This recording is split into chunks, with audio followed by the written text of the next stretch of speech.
Et nous enchaînons à présent avec Enjeu Patrimoine, où nous avons le plaisir d'accueillir sur le plateau de Smart Patrimoine Philippe Feuille, le président de la compagnie des CGP. Bonjour Philippe. Bonjour Nicolas. Merci d'être avec nous. On va faire un bilan ensemble un petit peu de l'année 2025 pour la compagnie des CGP. Et puis on va se poser la question un petit peu de votre vision du rôle du CGP et du métier du CGP en ce début d'année 2026. Déjà, comment est-ce que la compagnie des CGP a vécu l'année 2025, Philippe? Alors, on va positiver, Nicolas.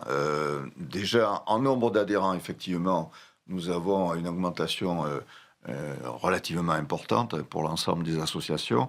Ça, c'est le côté positif de la compagnie. Le côté négatif, c'est que malheureusement, nous avons perdu l'IAS, la compagnie IAS. L'agrément AMF pour la compagnie IAS, oui. ACPR, pas AMF. ACPR, pardon. ACPR, puisqu'il faut bien dissocier AMF, ACPR. Bien sûr, AMF oui. pour les CIF et ACPR pour l'IOB et l'assurance.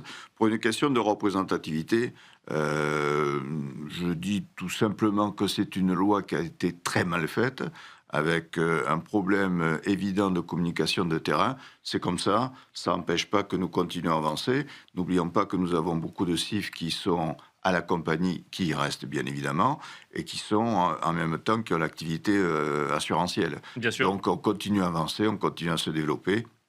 Et puis nous avons quand même gardé la structure juridique de l'IAS, parce qu'il y a l'aspect juridique et il y a l'aspect de la loi. Ce sont deux choses quand même différentes. Donc on peut continuer à informer sur certains points les adhérents qui en ont besoin. Parce que la perte de l'agrément était liée donc, du coup à un seuil non atteint en matière de Seuil de représentativité. représentativité, oui, tout à fait. Ça veut dire qu'on fait plus d'assurance à la compagnie des CGP au global? Si, on continue à faire de l'assurance. Alors, pas la partie IAS, puisque nous n'avons plus le droit, puisque l'agrément est sorti, mais on continue à garder le statut juridique pour apporter les informations que les adhérents CIF qui font de l'IAS puissent avoir besoin.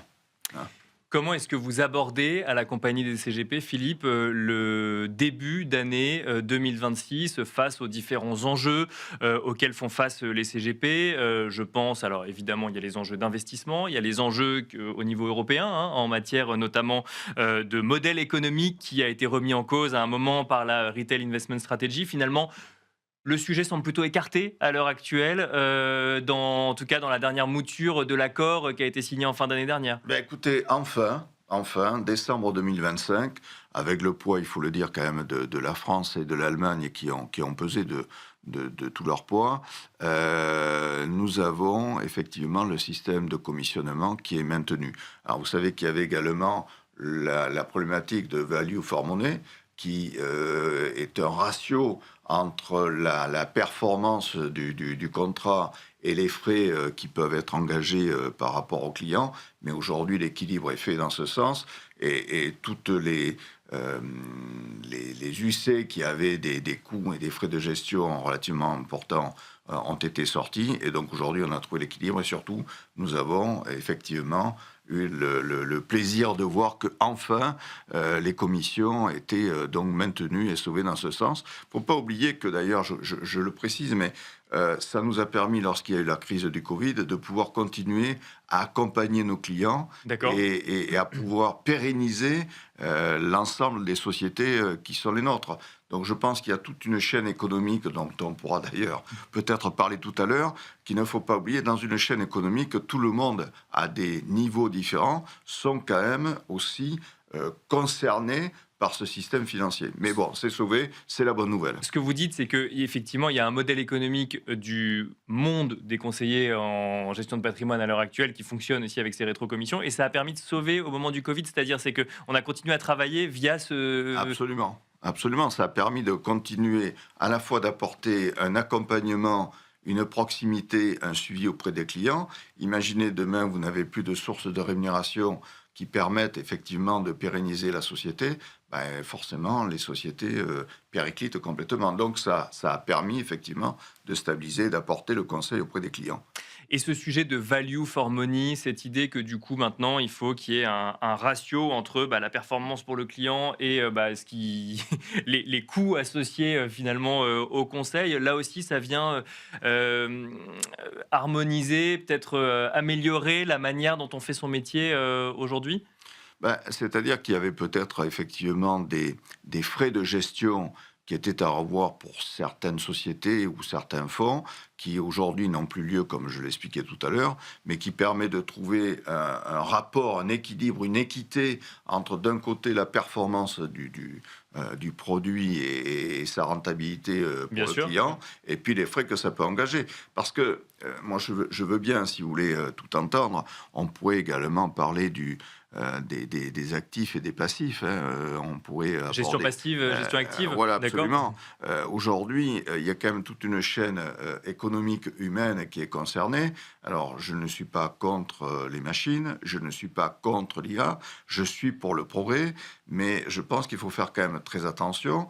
Au bout d'un certain temps, l'humain dans notre métier a un rôle qui est prépondérant.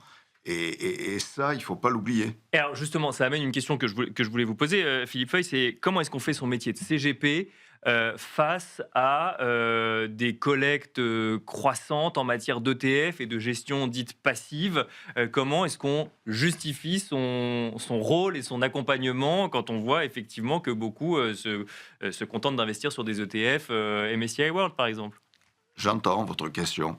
Et là se pose un problème qui est un problème évident.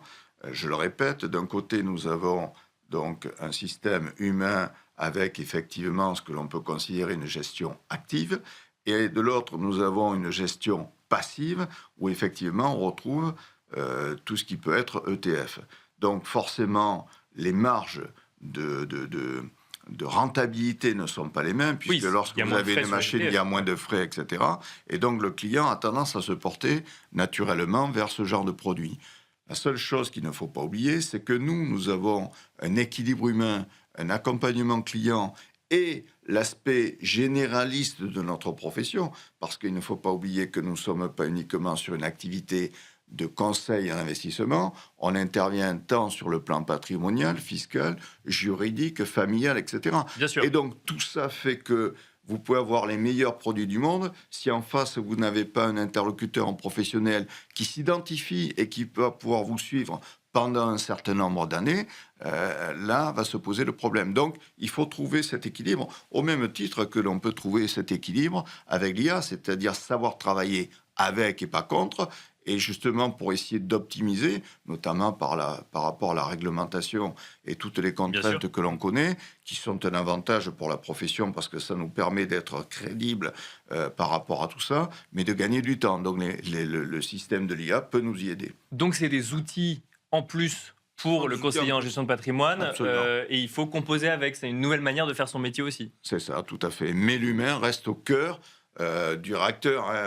L'humain, c'est quand même le plus important. Et vous savez que je suis un fervent défenseur de Bien cette sûr. relation de proximité. Du contact, effectivement. Du contact, tout à fait. Philippe, on a parlé de cette année 2025. Vous nous avez dit que le nombre d'adhérents de la compagnie des CGP au global a progressé. Quels sont les projets, les enjeux pour 2026 pour la compagnie des CGP?